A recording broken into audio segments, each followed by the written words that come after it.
Good afternoon. My name is Kathrin Röggla. I'm a writer and the Vice President of the Academy of Arts in Berlin.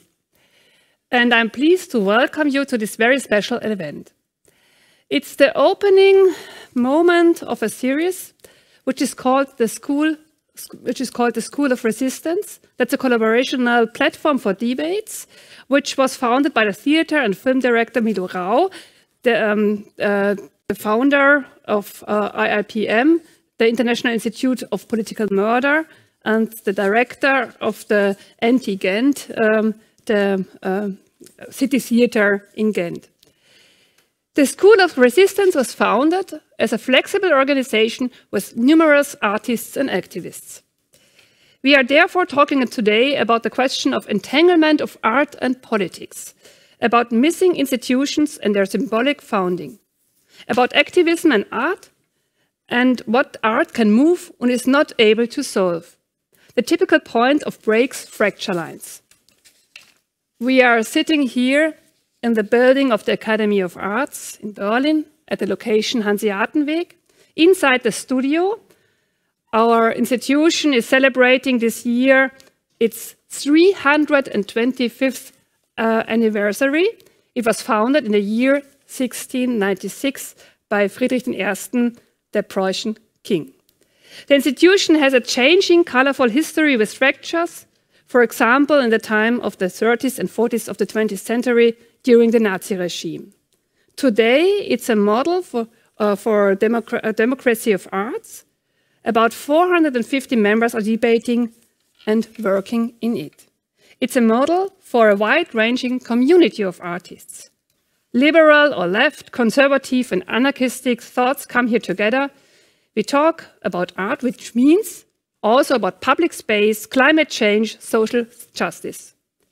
The building we are sitting in was created by Werner Düttmann, a kind of Bauhaus aftermath building. It is a symbol for this open discussion. Why am I talking so long about the Academy of Art? It is an early model. It's known for many questions we will raise today. For example, today it is especially challenged by the shutdown, the consequences of the pandemic regime, the pandemia. How will art continue? Can, for example, the cinema reopen afterwards? Which forms of art will sustain, will be found? Is there any way an aftermath of the pandemic situation, or will we stay in it?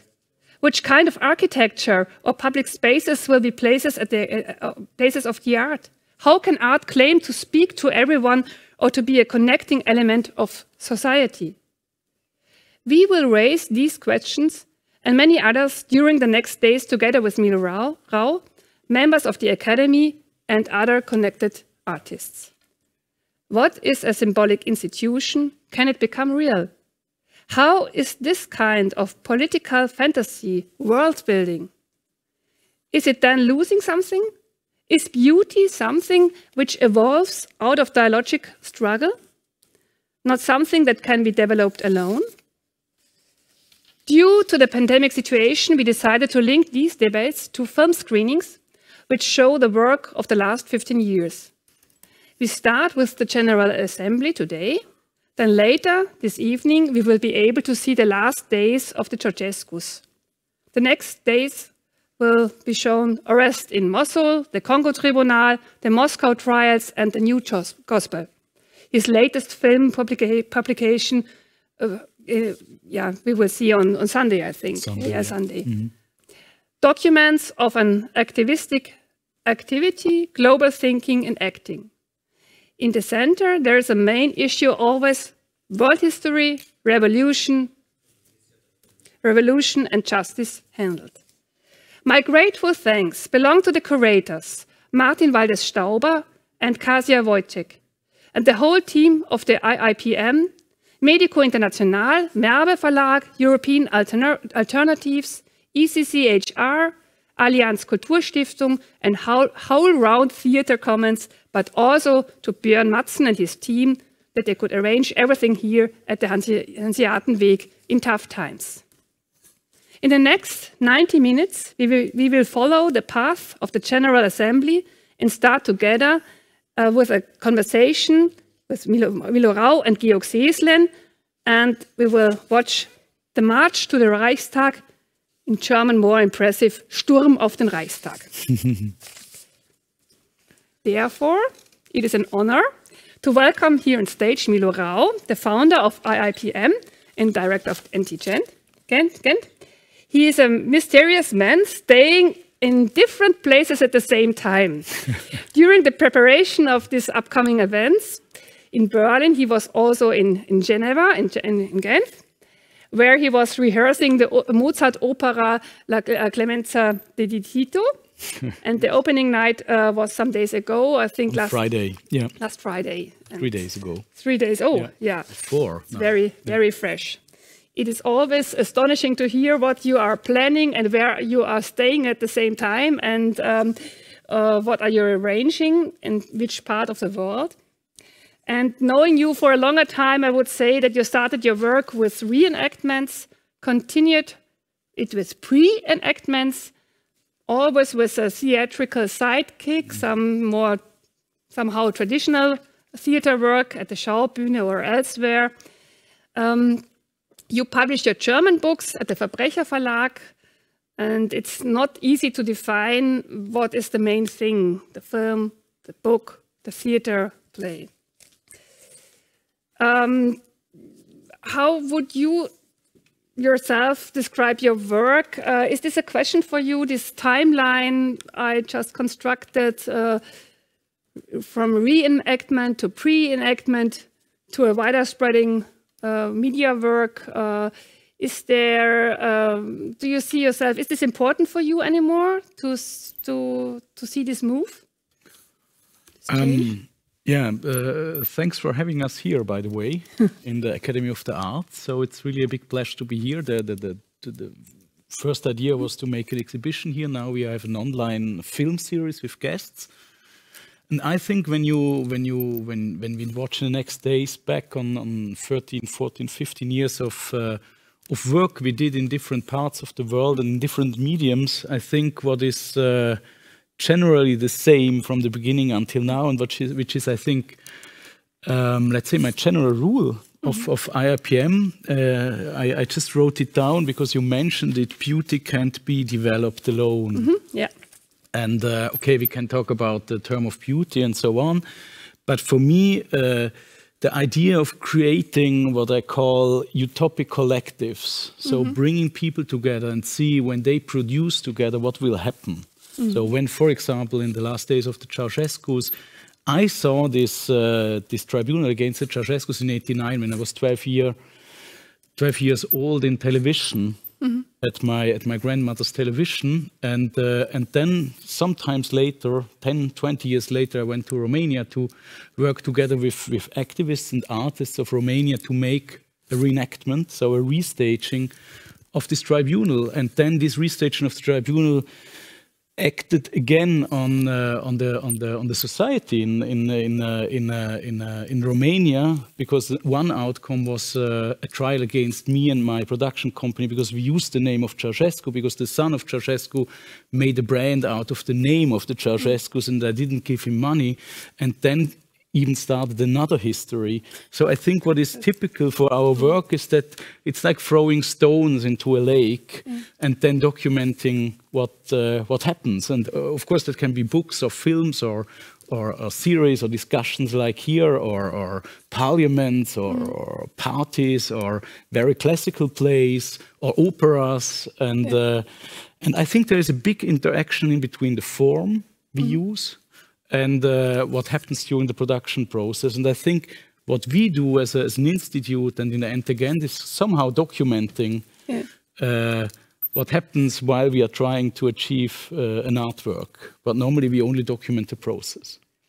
Yeah, and it's not a difference if you are documenting something which had happened somehow, and or building something which hasn't happened yet.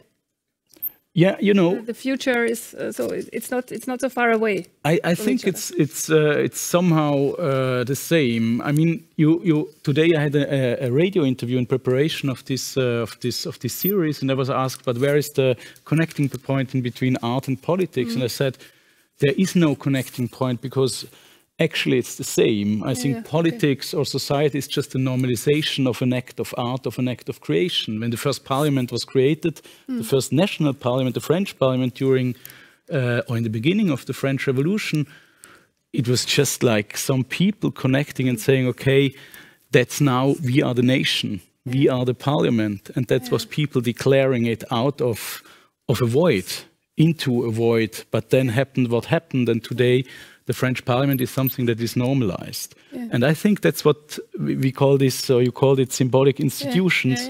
So I think you said 1671 or something, when Friedrich I created this, or the second, or whoever, the Academy of the Arts. It was just somebody saying, okay, this is the Academy of the Arts, and invite these peoples, and these are the Academy members, and then this institution was created, and then this institution evolved and will evolve forever. And I think that's how it developed. And of course, you can make a photo.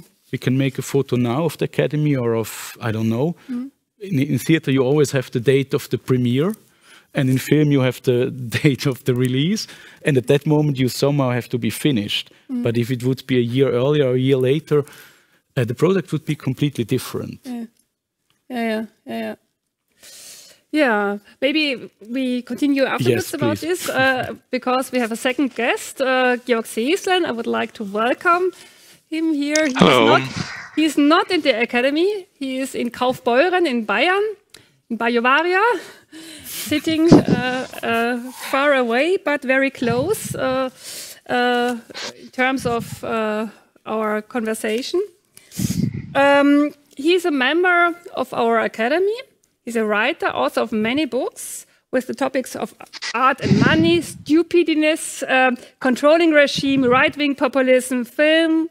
I have to admit, I know you as a film critic. Was the first notion I got from you. You are publishing in numerous publishing houses as the well-known Surkamp Verlag. You are also teaching, broadcasting at the public radio.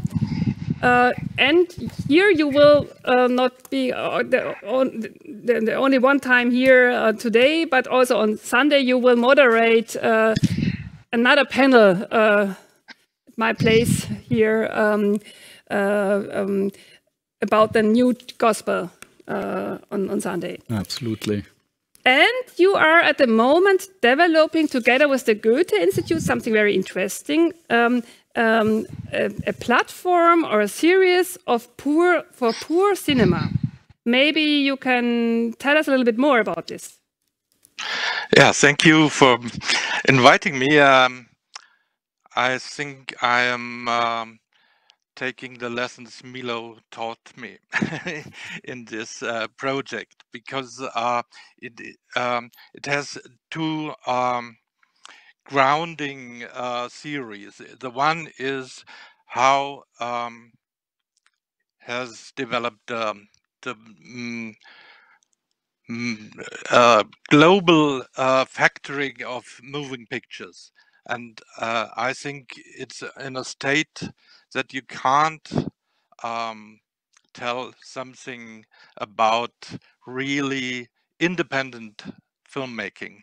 So we have to reinvent independent filmmaking, and we can't do it in the ways in the institutions they gave us, because there are 6 or 7 big players in the world who control the market of moving pictures.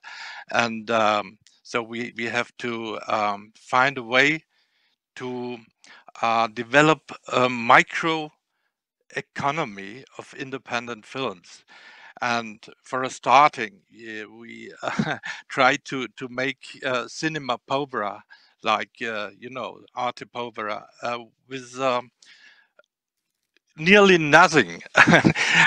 We use only our smartphones, our handheld computers, and maybe some let's say some toys like toy drones or remote control cars or so, and dolls and things like that. So and this is to say we make really our movies with our production values, with our production media, and we develop a market for ourselves, or a non-market for ourselves, because we know even if we work on a, let's say, amateurish level, we feed the big players, we feed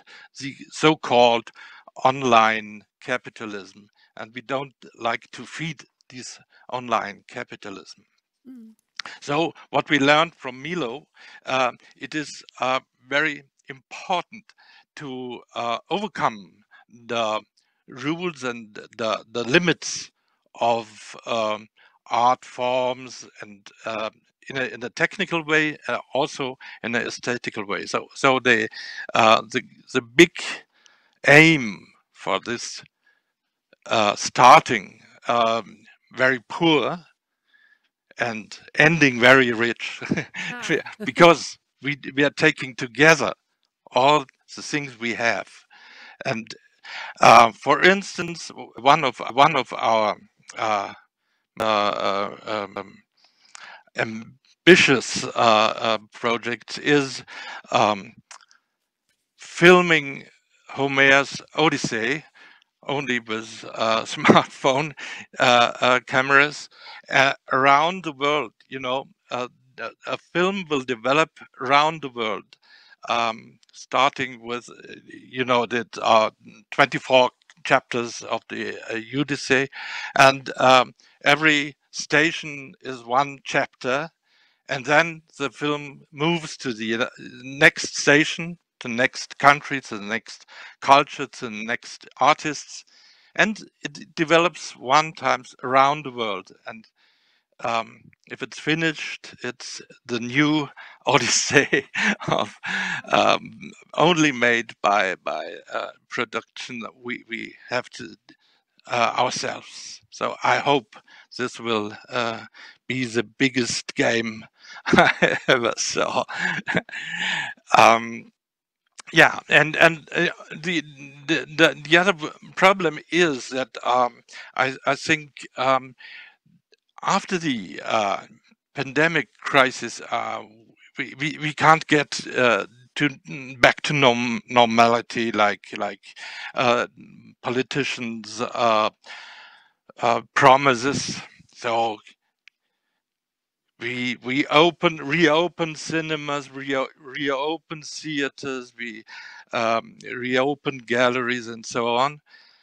I've made some research for another book project, talking a lot with young artists in every field of art, and a lot of them lost their faith in their profession, and they changed their profession. They just stop being artists because there's no political economy to make a living from. So I think that if we would really go back to normality, it's the same thing in any other field. We have the winners and we have the losers, and I know who the winners are and who the losers are, and so I'm try to be on the side of the losers. Pardon? So, sorry, are there any winners in the art scene? I can't. I'm certainly, naive, certainly. I mean, now of yeah. Yeah, I mean, of course, the big certainly. But artists.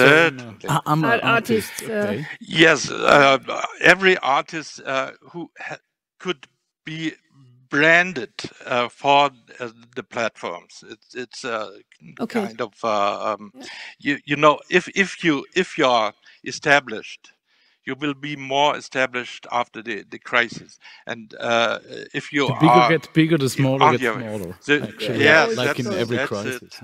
Yeah, and so as an critic or as an activist in this field, I feel the duty to be on the loser side and to find new ways to organize art in our society. Maybe it's also it's political at the beginning. You can't, like Milo said, there is no difference between politics and art. It's just the two sides of one coin. Yeah. If I can intervene here a second. Yeah, of course. And I think, I mean, you know, what we have to overcome is the idea of the product. That as an artist, you would produce a film, but actually what you produce is a production process, but it's also you produce a distribution. So what you do as an artist, you have to take over the production process and the distribution process. And I think that's what you're, Georg, that's what you're talking about, that you can't think about the product anymore. The product is just a point in the whole timeline of making art or making politics. Yeah, I think this is the product is get hold of everything. That you would take over the whole process, the whole institution. Of making art. You have to make art of the world, and you have to make change the society into a work of art. Then maybe you can get a little step to democracy. Yeah. I like the term you used. It's like throwing a stone in the water and see what's happening, but really see it, not only I threw the stone and then goodbye. No, it's we are responsible also for the stones and the waves we made. Yeah, but, and the lake in itself, and the whole lake. In the lake, and the hand that is throwing. So everything, and of course the stone. Everything. Yeah. And so also there is no more difference between critics and artists and theories and artists. I think that they have to not only to work together like we did, like discussing and so on. No, I think the process of making art is in itself also the making of theory, or the forming, the searching for theory, and the other way around. I think every attempt to theorize about this situation has to be considered as a work of art. Yeah, the problem of, I think, the separation of theory and practice, which we have a lot in the art field, where you would have theorists or critics and art makers, and they can't even know each other. So this problem to overcome, that's the reason why we don't produce new institutions, because they are not thinkable. Because we have only the way of producing works inside the institutions we have. And that's one point, perhaps, to then step to the next. It's a really interesting question, because I think the point is not the institution first, but the sustainability of an institution. That it's not art is always somehow a moment, not a moment, but it's or some moments, but it's not a thing of 20 years, 100 years. No. But let's give me an example. For example, we have the institution of city theaters in Germany, and they are made out of a special kind of ensembles, of a specially trained artists that can give you a special way of a traditional texts and stage them. And that's why they are made for, and it's very difficult inside these institutions to change them without changing the institutions and the way they produce. And I think this is what I call critique, to construct new institutions or reconstruct institutions we have to make other products or other ways of producing. That's the point. Because, for example, the School of Resistance, for me, the interesting point is, for example, talking with Georg, who is mainly for me a critique of the arts, and to see his input, or talking with somebody from Brazil, and to understand they have the same problems as us, perhaps, because in global capitalism, strangely, the problems are quite the same, but they have completely other ways to tackling them. And for example, the way that the landless movement in Brazil is occupying land, which is possible in the institution of Brazil, I found out it's also possible in the institution of Germany to occupy land if they are not used in a legal way. You know, I didn't know that, and this is the kind of where knowledge and practice comes together. But I'm afraid we should slowly step to the. I think we stepped the film to the. It's a short film about the General Assembly, which was staged, somehow staged 3 or 4 years ago. Yeah, 17. And we see now a shortcut somehow out of the process. Kind of a feature that was made by television of 60 minutes, 70 minutes. Yeah, very short. Okay. So are we online already?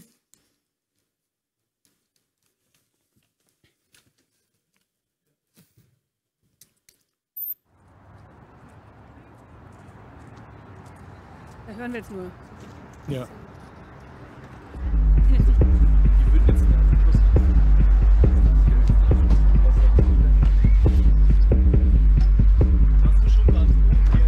Also da wo der Sturm quasi durchgeht in seiner Breite, abstecken.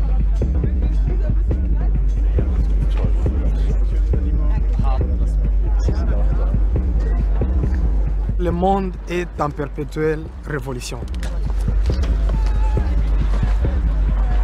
Die Älteren sitzen. Untuk di sini pertama kali, tapi di Indonesia udah sering saya lakukan.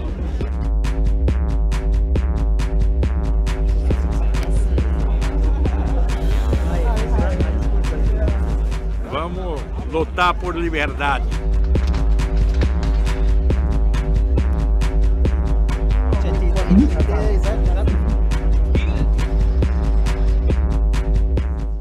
Dieses Wochenende fand in Berlin an der Schaubühne die erste Zusammenkunft des Weltparlaments statt.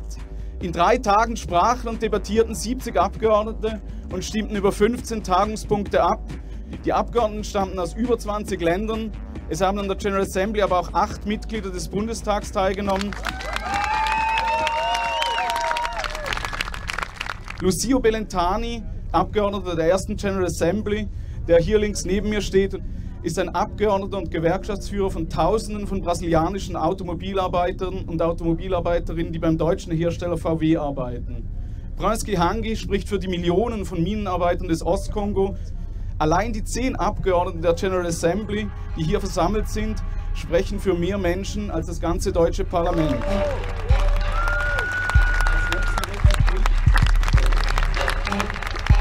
Viva a fraternidade internacional! Viva a solidariedade internacional!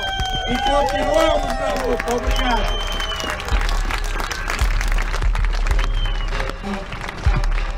L'histoire des nations retiendra la date 17 novembre 2017 comme ayant marqué la rupture avec un passé sombre. Cette date restera fortement ancrée dans la mémoire collective comme le début d'un long processus d'instauration d'un nouvel ordre politique mondial.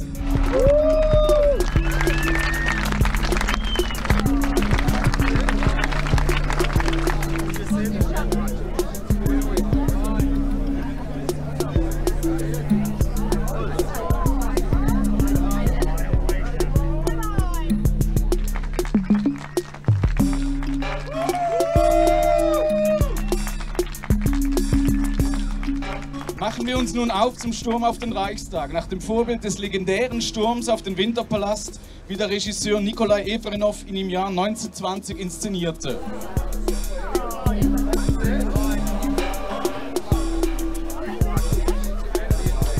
Der Sturm findet statt 100 Jahre nach der Oktoberrevolution, um genau zu sein 97 Jahre nach dem Reenactment von Efrenov.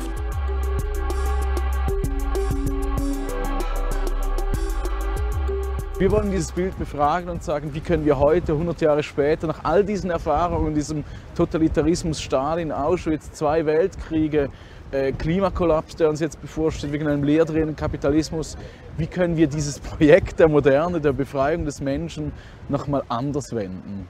Nicht indem man jetzt irgendwo reinstürmt und die Macht übernimmt, sondern indem wirklich es eine basisdemokratische Erhebung gibt auf der ganzen Welt, wo man sagt, wir müssen diese globalen Strukturen demokratisieren, sonst sind wir verloren. Und das ist das Weltparlament und dafür soll dieses Bild stehen.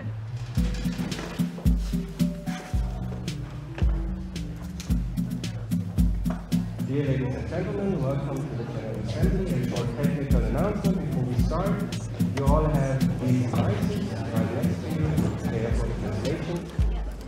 Ya, menurut saya organisasi yang sangat besar untuk mempengaruhi publik di Eropa, salah satunya di Berlin, untuk bagian dari organisasi yang kuat menurut saya untuk membuat perubahan kebijakan di Eropa.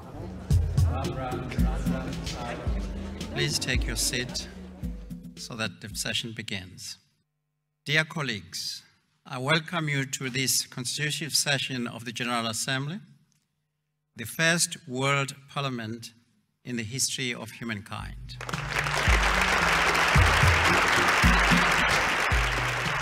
É momento muito real.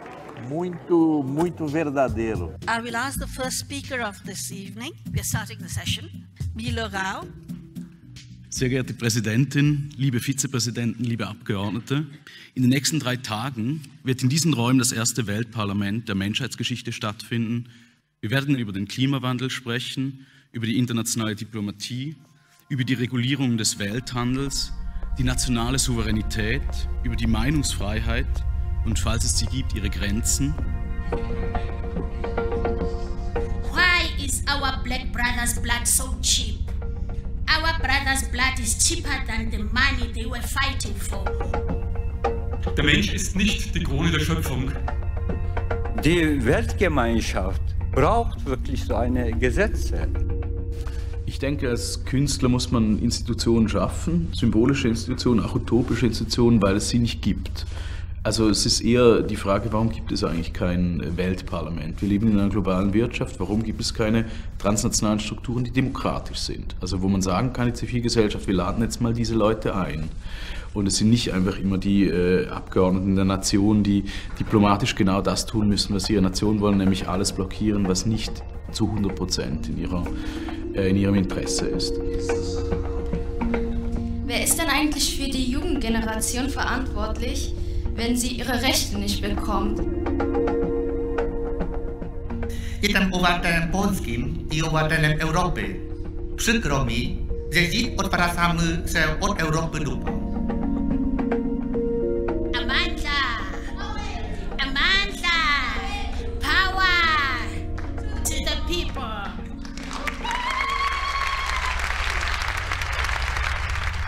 Ça sera fort, hein? C'est vraiment intéressant. On sent qu'il y a des questions sérieuses qui commencent à être traitées. Alle Kinder, egal ob sie behindert sind oder nicht, haben ein Recht zum Leben. Sie selbst haben doch vorhin gesagt, dass sie eigentlich für das Leben plädieren.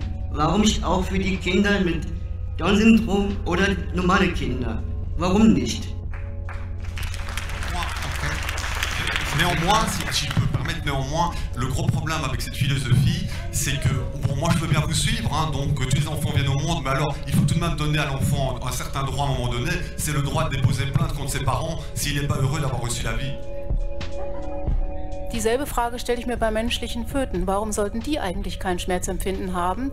Wenn ich mir überlege, dass wir bei einer Abtreibung einer Frau ein Schmerzmittel geben, dem Embryo aber nicht, beziehungsweise dem Fötus, weil wir davon ausgehen, er hat dieses Schmerzempfinden nicht, dann denke ich, sollten wir da vielleicht auch nochmal nachhaken.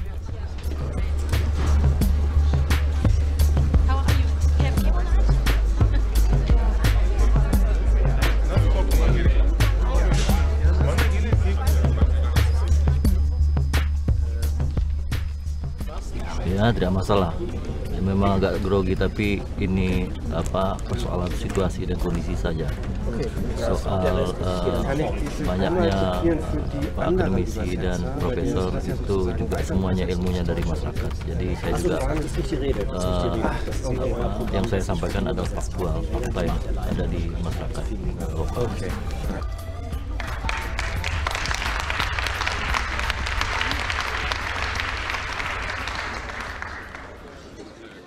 Salam demokrasi.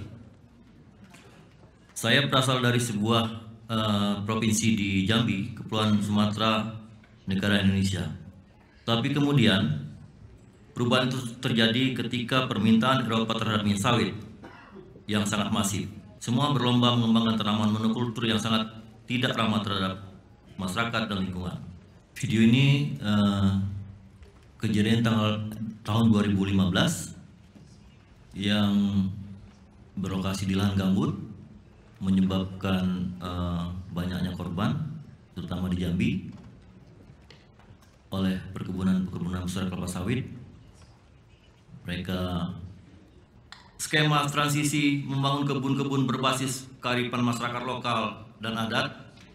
Dan apakah ada pola ekonomi global untuk membuka lebih luas pasar bagi produk-produk beragam dari masyarakat? Terima kasih. Thank you very much.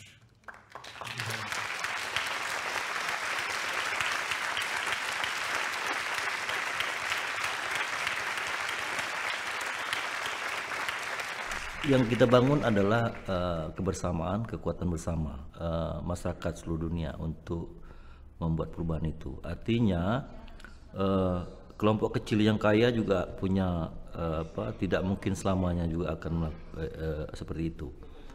Nah, saya melihat ada semacam semangat di General Embassy untuk merontokkan semua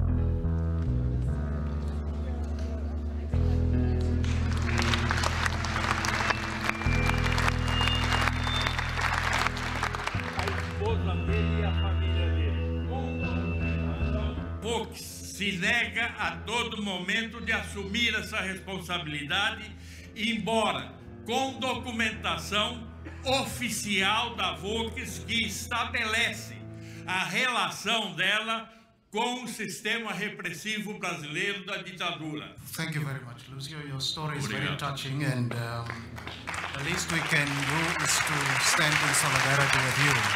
Thank you very much. Les téléphones que nous portons entre nos mains, si les matières premières qui ont aidé à produire ces téléphones ont été extraites dans des conditions de violation des droits humains, s'il y a eu des femmes qui ont été violentées parce qu'il fallait avoir ces matières premières, nous tous qui avons ces téléphones, nos mains sont souillées de sang.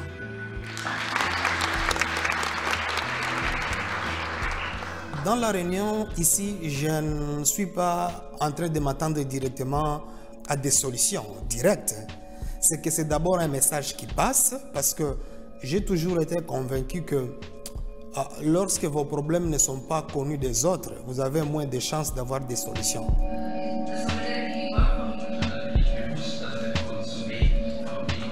That there is a democratic deficiency at the global level is a fact. And for us to be able to come through theatrical production or drama to imagine and envisage and play a role of someone who could be a representative at the world level has been really empowering for me.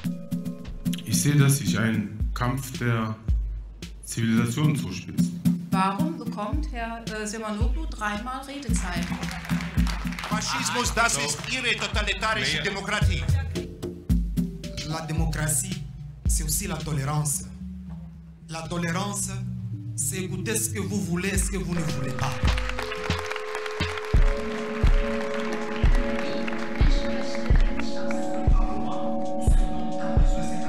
So in 2012, I discovered I was being targeted by the Bahraini regime, and the story was that there's a German company that's selling its software to the Bahraini regime, and here is a woman who takes part in protests, who's being targeted by this. So the question is, why does the German government allow that to happen? Why is this software and technology allowed to be exported? And the reality is that very little can be done to help resolve our problems in our local community, to get my friends out of prison. Please raise your hands and keep them raised. But what I do have hope in is German people trying to maintain those democratic values in their own country. C'est une révolution qui n'est pas violente. C'est une révolution pacifique, intellectuelle, où les gens ont des idées, ils disent que voilà, nous voulons nous exprimer et nous voulons que ces idées soient connues des dirigeants actuels.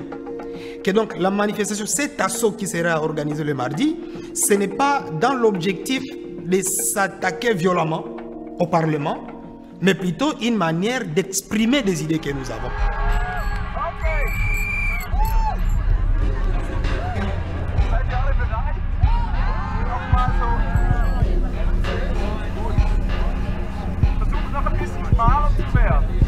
Der Sturm hängt insofern als, sagen wir mal, Schlussereignis dieser ersten Abteilung des Weltparlaments damit zusammen, dass wir ein symbolisches Bild für diese Forderung schaffen wollen. Also die Leute stürmen auf diesen Reichstag zu, stürmen quasi bildlich in ihn hinein, um zu sagen, wir gehören hier rein. Ganz wichtig ist, wir stürmen bis zum Reichstag. 1, 2, go!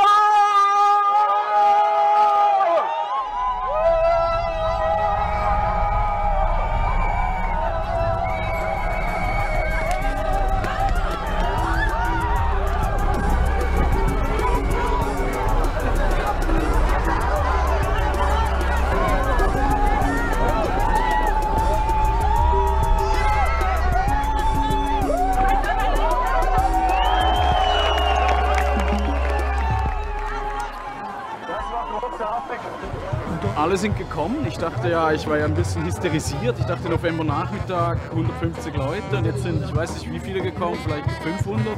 Also es ist, ja, ich bin irgendwie total berührt und aufgeladen.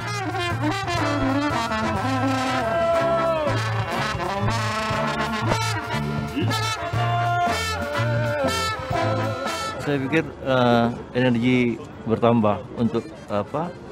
Untuk bersama-sama dengan teman-teman di seluruh dunia di Berlin untuk menciptakan dan membuat perubahan, awal dari perubahan dunia.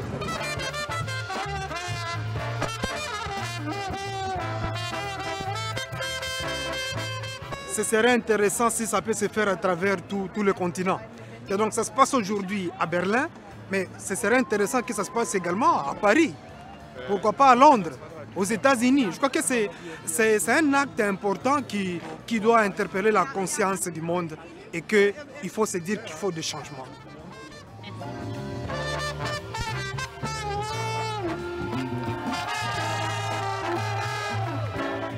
Eine Revolution ist notwendig, weil es wirklich eigentlich fast zu spät ist. Also an allen Punkten sind wir schon über den Gefahrenpunkt hinaus.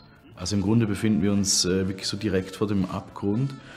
Wir können uns aber noch retten. Und ich glaube, es ist besser, sich jetzt nicht gegenseitig zu bewaffnen, also was aktuell der Fall ist, und sich zu bekämpfen, sondern eine Form zu finden, durch diese Krise als Menschheit, die wir vielleicht 100 Jahre gehen, vielleicht 150 Jahre, vielleicht 200 Jahre, durch diese Krise als Menschheit irgendwie durchzugehen auf eine kluge Weise.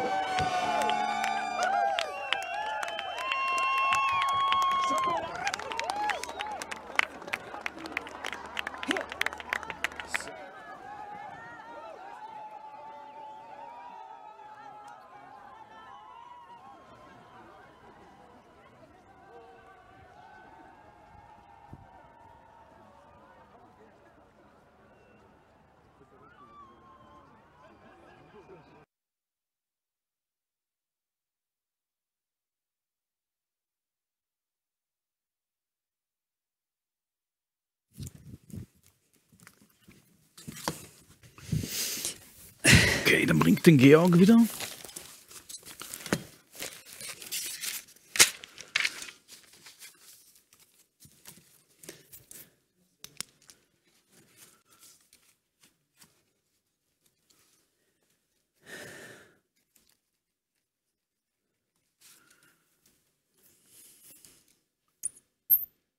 Ja, wollt ihr in den Zoom gehen? Wir sind jetzt immer noch auf diesem Bild. Okay. Yeah, okay, then I start. with my first question. These were many impressive pictures we saw. Here we are again. Here we are again. And I was wondering, you choose to create a General Assembly. Christoph Schlingensief has founded a party in 2000. Why General Assembly and not a party? I in 2010 in my hometown in St. Gallen, Eastern Switzerland, I created a government of change, and there we had a party, and we were more in this kind of campaign work. And also in the New Gospel, we founded the Rivolta della Dignità, which is a kind of a campaign too, a party, a big movement of 42, I think, NGOs and so on for the rights of the farm workers in South Italy. And here we were interested to create what we called a world parliament. So it's of course a symbolic place where you come together and to see on a you could say on a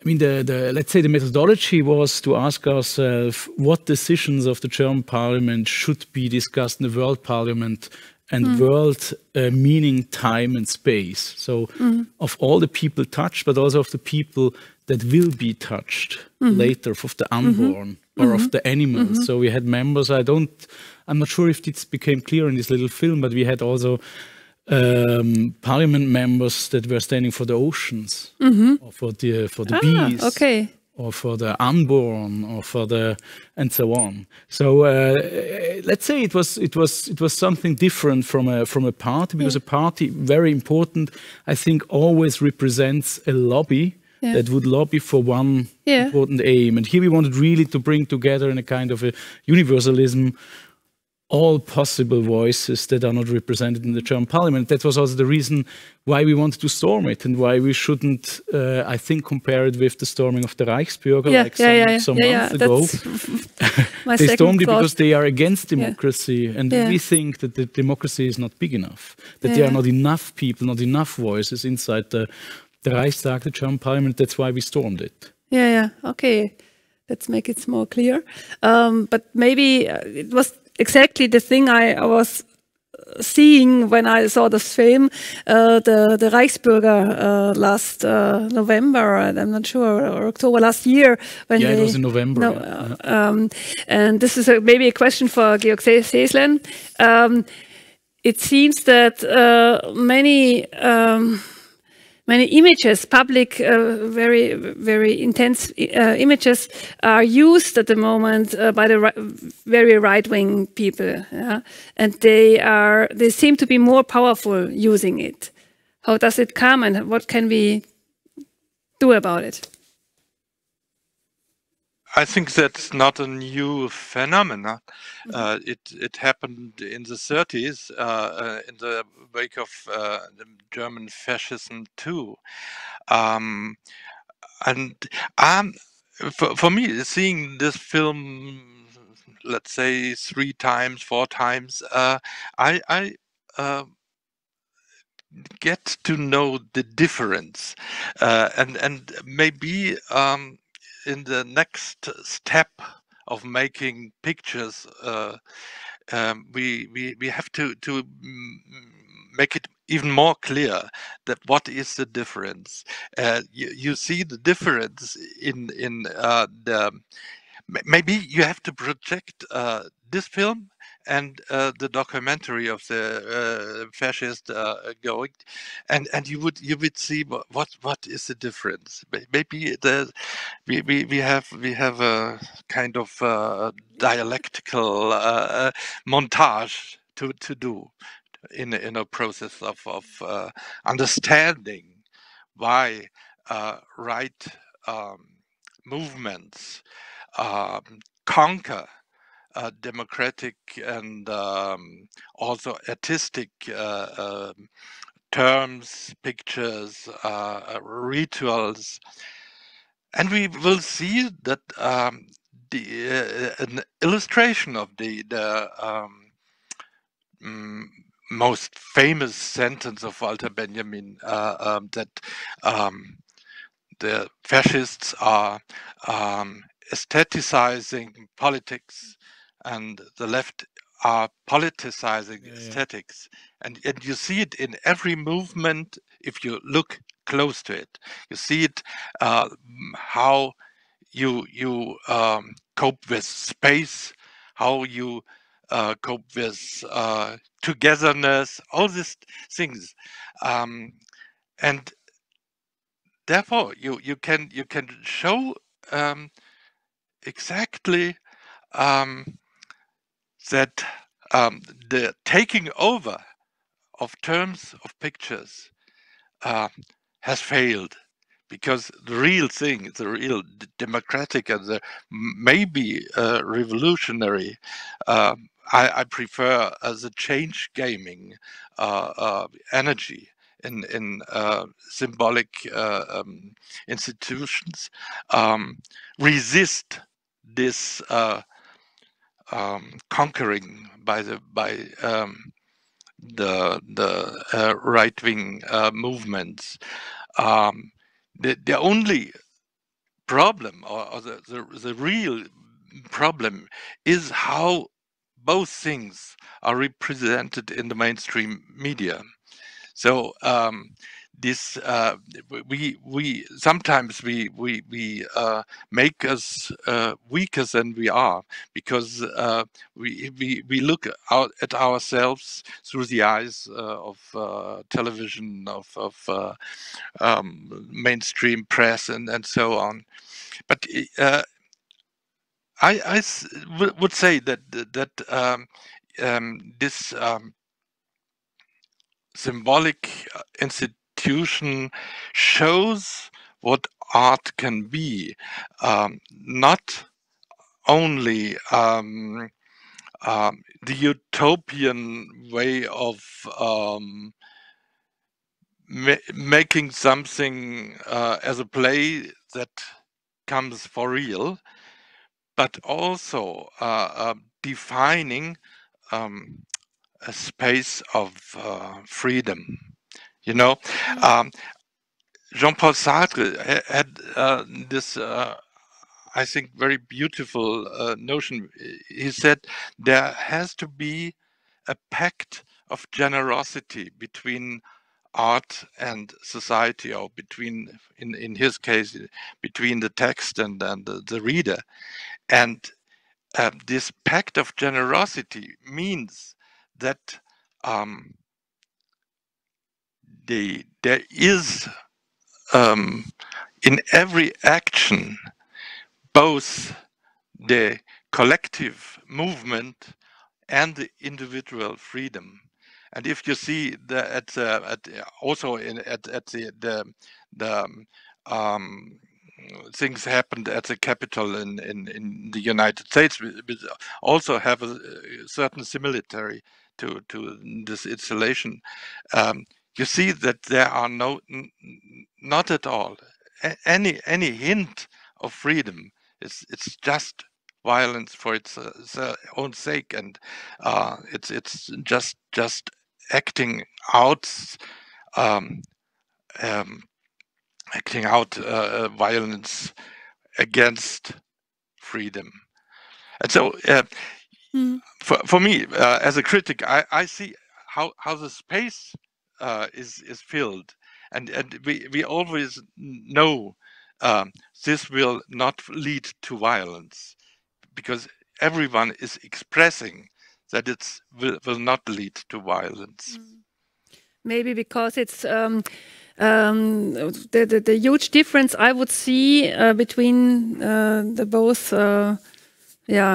occupations of symbolic forms is that we can see in the General Assembly, you can see people arguing, people debating, people have different sides. They are not, it's not the one picture, they are diverse, they are it was we can follow, we can listen to some anti-abortionist guys, Russian also Nazis. It's a mixture, yeah, and it's not the far right wing. They would always symbolically build a closed picture. We are united in this and this question. And you have, I mean, perhaps the most interesting moment was when the General Assembly was exploding. At one moment, I don't know if you remember, at that very moment you were there, but we had a moment when I think it was a Turkish guy from the governmental party who was denying the genocide against Armenians. Yeah. And as we had Armenian parliament members of the World Parliament, we decided to throw him out of the hall. And later we decided to bring him back. And then we found out that this was not, it was difficult to decide what are the rules. And that we were in the beginning of the process to say, what is the methodology of this parliament? Of a world parliament. Because of course in a world parliament, how would you, for example, represent oceans? Who can represent oceans? And then you would create parties with lobbies for different ways of representing the oceans and so on. So, but coming back to what Georg said about the same image can look very different and be very different. And I think there it's really, context is everything. I think it's true that you can, watching at the images of the storming of the Reichstag, I think you can really see, are these the Reichsbürger or are these the people from the General Assembly?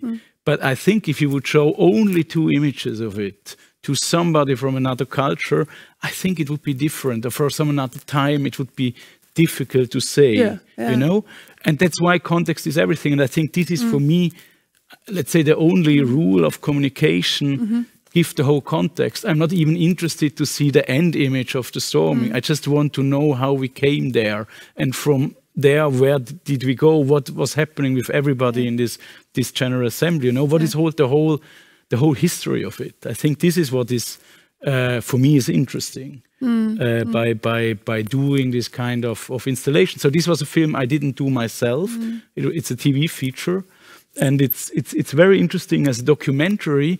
But for me, there are many, of course, points missing in this kind of films, just telling what happened and not why, and not knowing more about some. You know something about some characters, but not enough.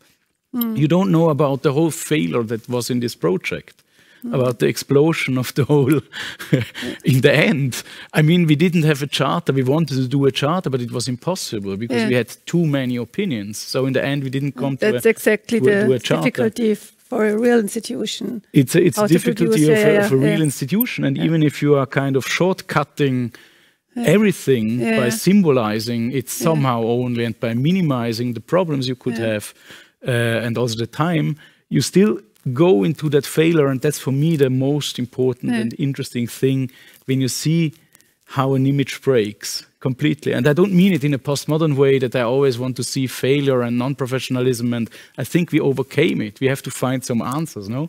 But at the same time, if we don't, let's say, find practices that can lead us to answers and forge these practices that can lead us to answers, to collective global answers. That's what we should do and what we try to do. It's very interesting, but I'm wondering, why are you still doing theater work, so traditional theater work?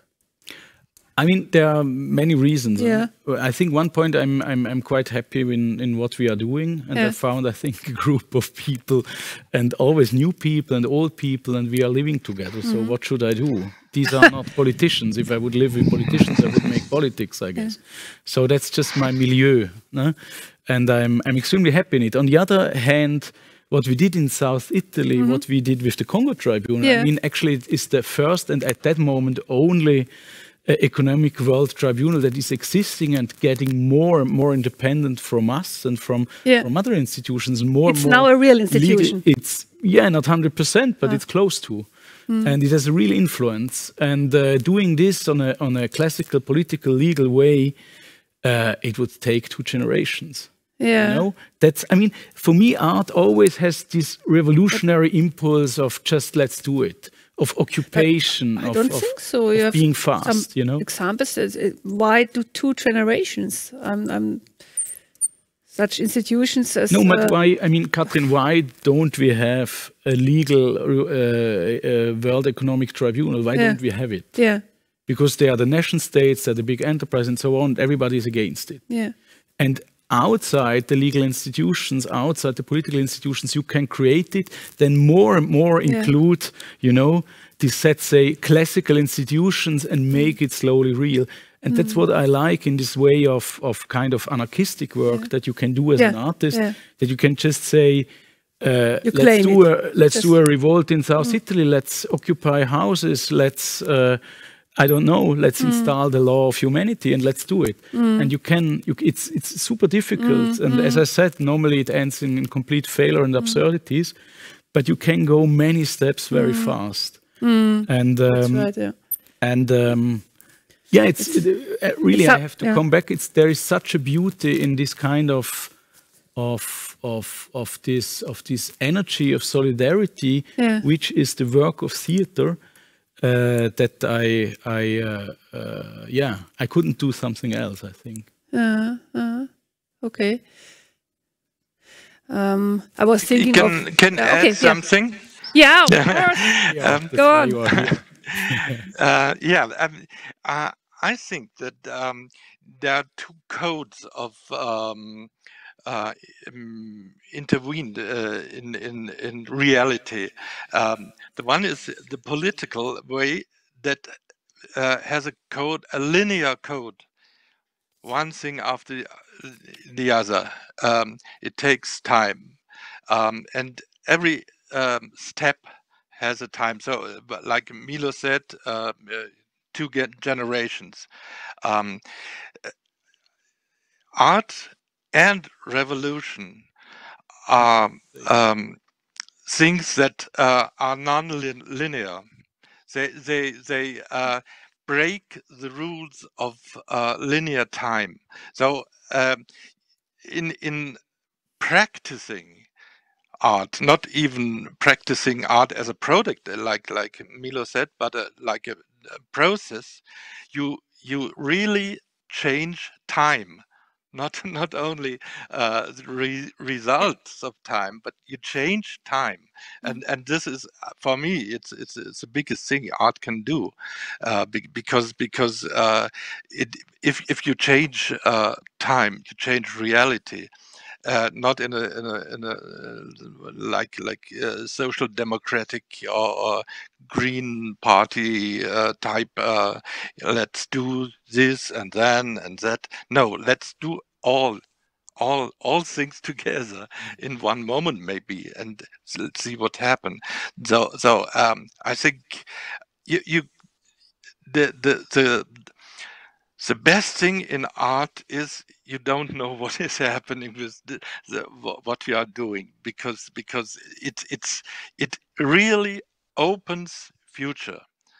The future for the politicians, for the economists, for the bureaucrats is closed. It's already written, and you as an artist can say, no, the future is not written. We can change it. Yeah, and even the past is unwritten, you know? You can act even on the past, yes. Even the past is unwritten. You can act on the tradition. Sure. And you can, because there's so many things are forgotten. I think that was today when you said what we will discuss about it, you said, okay, perhaps we will discuss also about looking back. Because when you talk about utopic energy and art and revolution, you always think on projection in the future. But I think there are so many revolutions to be done concerning the past, all destroyed pasts by capitalism, for example. I mean, I only give one example, because we have here on the left, we have Caesara as Antigone. And when you go to the north of Brazil, and you try there to understand, for example, how sustainability that is existing somehow as a concept in our culture, is there a circle of practices that are existing but not known, and not generally known, and how you can interchange that. So that's for me super interesting. Or when you are, I mean, last example, very short. When you look back, for example, on the revolution of '89, then what is told about what happened '89 in Romania, and when you look closely, what really happens, that the Stalinist elites become pseudo-democratic capitalist elites without any change, then reality is very different, and then you have to rewrite the past, you know, in a very classical way of just putting the facts on their place, because they are forgotten. But let's think about this revolutionary energy in art. There is also the problem, because there are two problems. The one is the media situation. Thinking of the chain, the production chain of art, you need to get this, the attention of the media, and you can't get hold longer. You have to create a moment of big attention on the one hand, and on the other hand, you need to if something gets going in this revolutionary situation, afterwards you have to create somehow, the institution, the sustainability, the ongoing of the political process, and these are the media, and this question of ongoing, they are the fracture points, when art sticks to art, and there's not a really change, but it's only at the end it was only a theater evening, that's the disappointing moment, That's if you the can't, point. if and you I can't. mean, I will give you you can intervene in a moment, Georg. I think this is the older I get, the more important for me is to connect these two temporalities that you are describing. One temporality where time is exploding, and you have to pass the present and the future together in one evening, or in 1 week, or in one production. And then somehow you land again in reality, where the politics are, where all the context of the of the slow processes of change. Normally, die Münderebene. And how to bring this together. For example, how to sustain the energy of this 1 week of utopia in 10 years. And really to change it. It's very beautiful to occupy a house, but then live in this house is very difficult. For many reasons, because the people doesn't want to have you in this house. For example, the houses of dignity that we occupied in South Italy. Of course, later we had then to work together with the municipality. We had to work together with the church, etc. It's a long process, and that's why. And there is all the meaning of School of Resistance. Artists that are professional in being fast and exploding time, and activists that are professionals to landing these machines and to preparing the landing, and to bring these two kinds of temporalities together. That's what is, I mean, all is about this actually. Everything is about this. All the criticism I think you might have about art that is political or politics that are artificial is about this. How to create. And we talked about distribution, we talked about the production process, it makes no sense if you make one beautiful film like Georg describes it. There has to be a whole, world platform of distribution and people. And every film would only be a stone in it, but the first and the last film ever made at the same time. And I think this balance is what is political art actually. You wanted to add something, Georg? Yeah, I think that critics have to learn this lesson too, because they are like fetishists about events. They see an event and then they go away and look for the other event. And I think for me, also as a teacher, I wanted to teach my students that you have not to concentrate only on events, but on structures, and try to be not at the turning points of processes, but to be a friend of processes, to be a companion of artistic processes. Go with them, try to understand what is developing, not what is the product, the final product. The final product is bullshit, even if it's maybe very beautiful or so. But talking about a final product is in itself, I think, a capitalist myth. So you have to learn as a critic, as a theorist, as a maybe also as a journalist. You have to learn to accompany these processes, and yeah, this is hard to get into heads which look, how can I make some money with my event journalism? So I think the question is not if we need media for political purposes, but the question is always, if I change a political situation, I always have at the same time change the media. And if I don't get to change the media, I don't change anything. So maybe in grounding this problem is kind of a class struggle. It's all our media and all our understanding of art is connected, I think, with middle class self understanding, and is connected with let's say the stability of the system. Even if it's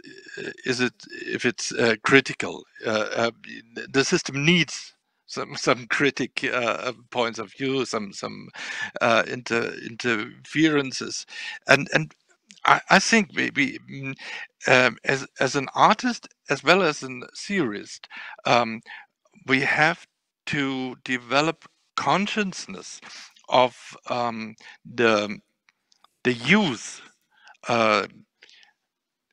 the system makes out of art and out of theory, and that means really that we can't pause. This is the biggest problem. Of course, going back sometimes means getting down, calming down, and okay, let's write an individual poem or so. So it's you need it because you get crazy if you are 100% in that activity. But you don't have to forget that everything you do in this field is part of a more dimensional change. And if you forget one of the dimensions, you lose the changes you made in the first dimension.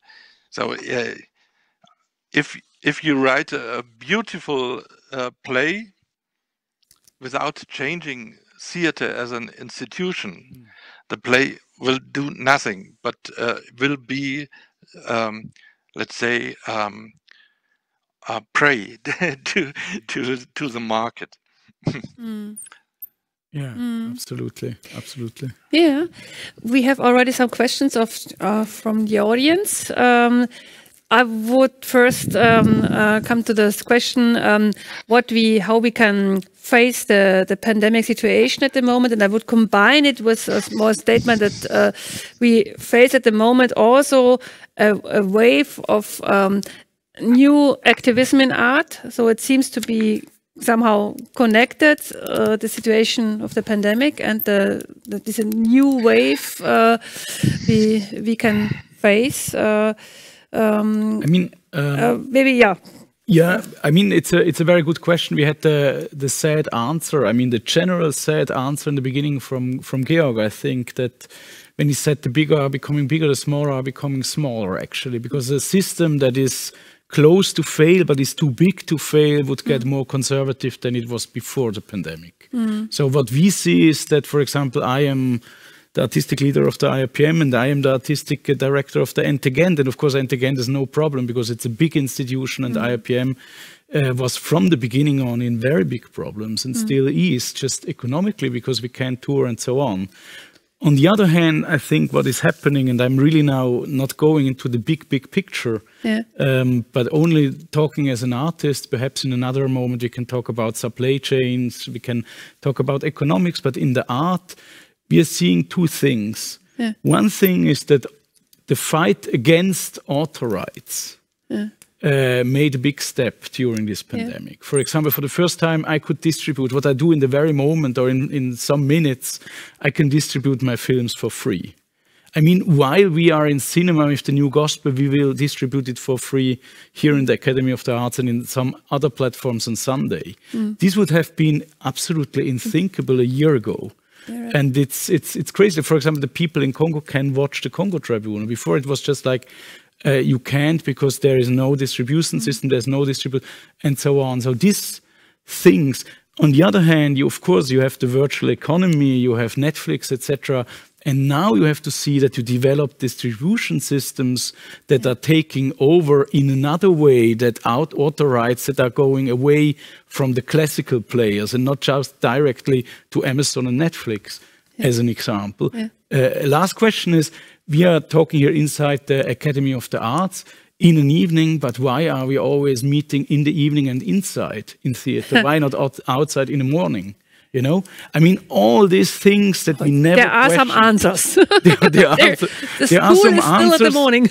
Yeah, because we say work and then fun, and art is fun. But we could also say first art and work. I mean, I'm just now a bit thinking about what we are forced to do, because we can't do it otherwise. When we do it in the right way, is it fine? Today I had a big discussion with my with my co-workers from a play that we will stream live at the International Theatre in Amsterdam. And parts of them, because they are organized in movements against streaming, because the streaming is a big problem for live arts, they are against it. And another part says, but it's good to do it. So it's really like, I mean, we have to politicize all these things before they get out of our hands. And it's just like this again, and Netflix takes it over. So I think it's still a moment. It's perhaps already in some, let's say, parts of this new system too late, of course. But there are still other parts of the system where we can still act. But this is the work we have to do now, too. Yeah, these platforms to I give you one example to end with, because this is for me now kind of, as Georg said, it's not about doing art, it's about changing the institutions in which the ways of distributions you would get, you would make this art. That when we had to decide what do we do with this Jesus film we did. And then we said, okay, we can give it to Netflix, we can give it to Amazon, or we can create a platform, connect this platform to now 100 cinemas. And when you go on this platform, you buy a ticket, buy a cinema, and you support the cinemas. So but it was very complex that people would understand how you could get this ticket and so on.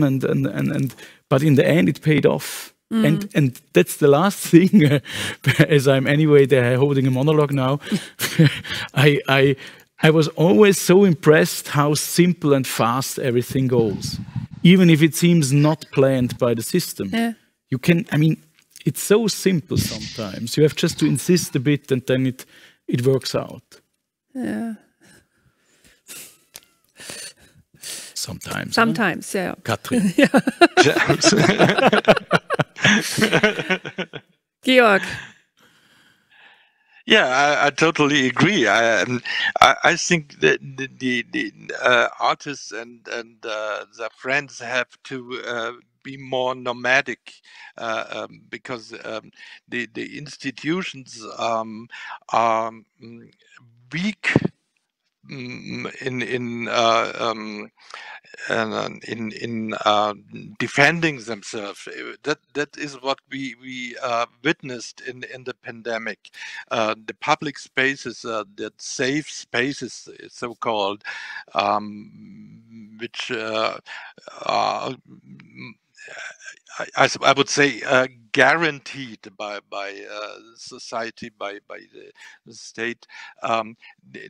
These safe spaces for art we lost in a certain way, and we will not be able to get them all back.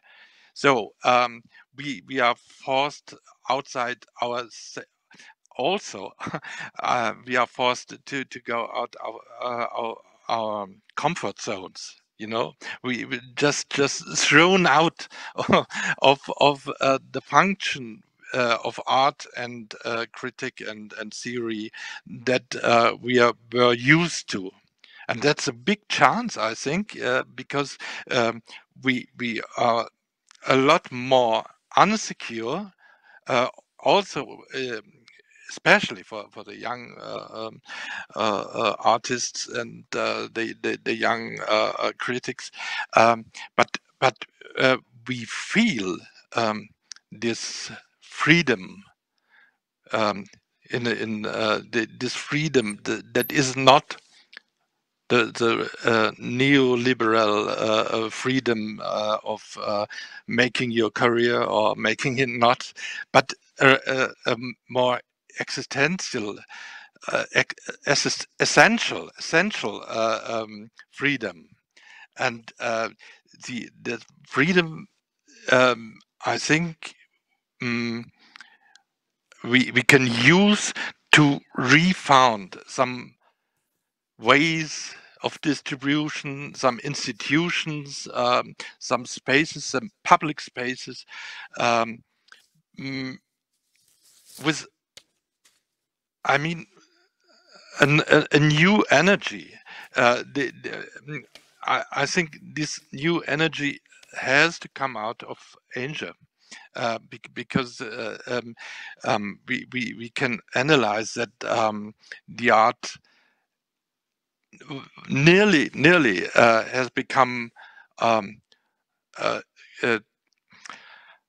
fraction of creative, so-called creative economy, and this is in my researches, in my talking with responsibles in big companies. This is the real aim of both the political parties and the so-called online economy, to make art part of creative economy, and all the so-called help, the November help from the German government, everything, the bureaucracy that comes with it, everything was aimed for two things: to make the big companies more capable to buy out the artists, to make the artists cheaper. You know, you make you lose the rights of your own work, like in the first place the workers, and second the white collar workers. Now the artists are in the same situation, that they are alienated from their own work. You know, it's very simple. Working for the movie industry, for the television industry, but it's also in the other forms of art.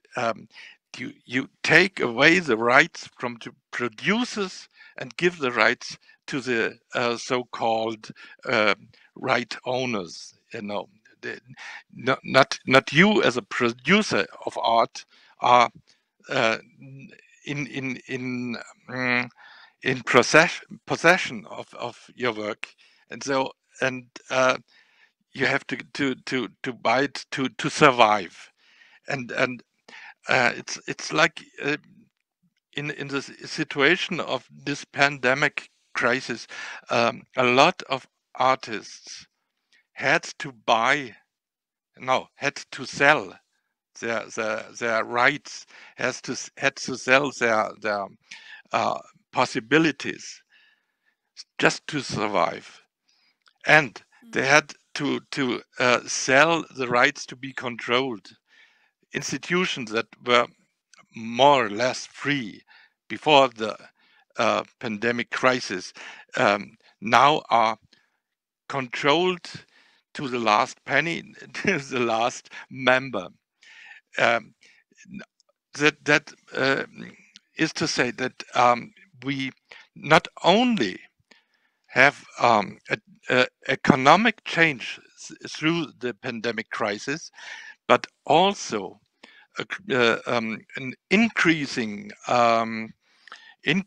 power of control, stately and economically, of art. And I think this creates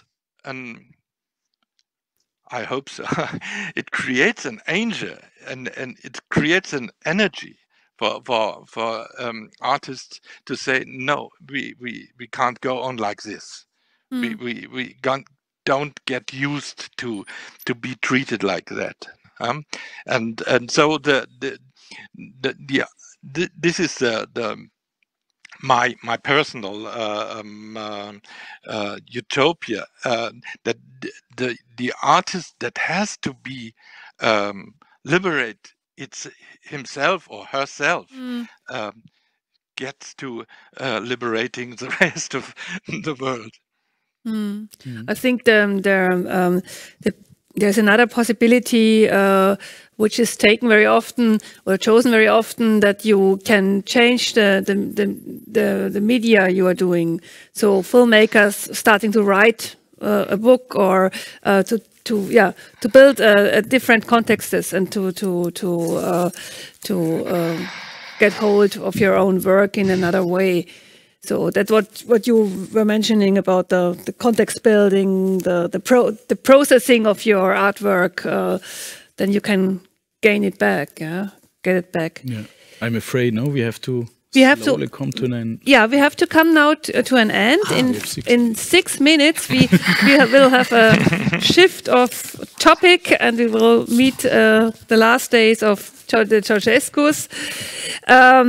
Maybe for a short last statement, Milo Rau, you would like to add to this something? Otherwise, I would start to talk about the situation of literature and about writing people, because maybe we are the ones. I don't know. I don't know if you saw it, but there was one question by the public. I'm not sure if I remember well, but it was kind of, how do you deal that there are real expectations and there's the art? Yeah.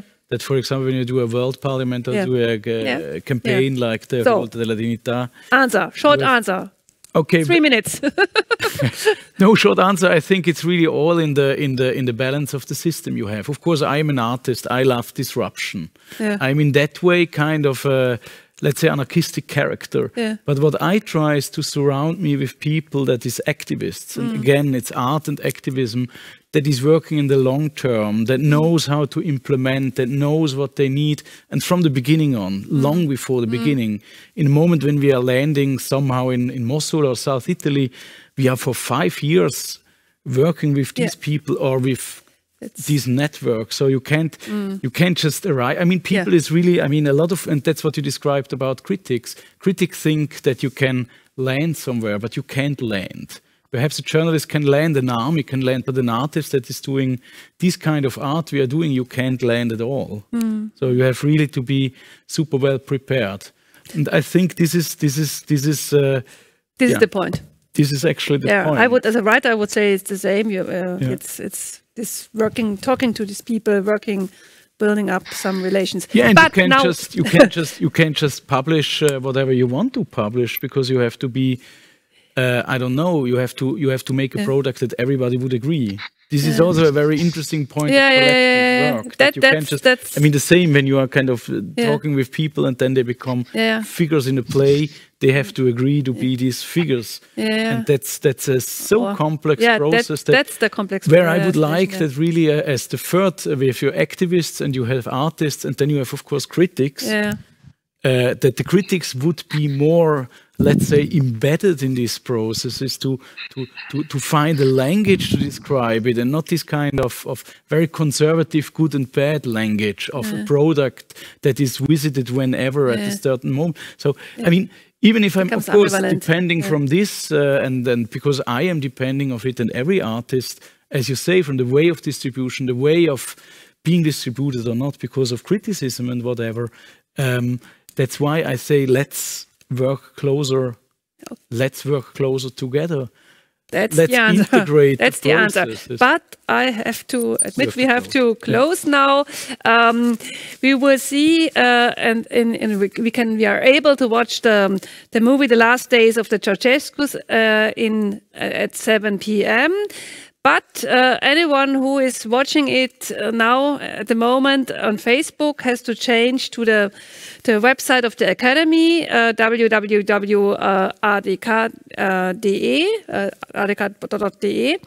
and we can watch the movie. And afterwards, we will meet Eyal Weizmann, the Israeli founder of forensic architecture, the historian Sandra Frimmel, the film director Andrei Ujika, and the Academy member Matthias Lilienthal, Milo Rau, and moderated will be the session by Martin Waldes-Stauber.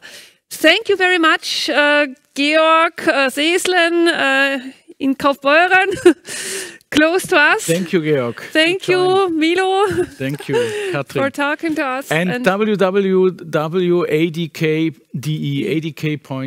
for the film itself. Yeah. It's not because if not, we lose the rights anymore. to Facebook. No Facebook exactly here. What Georg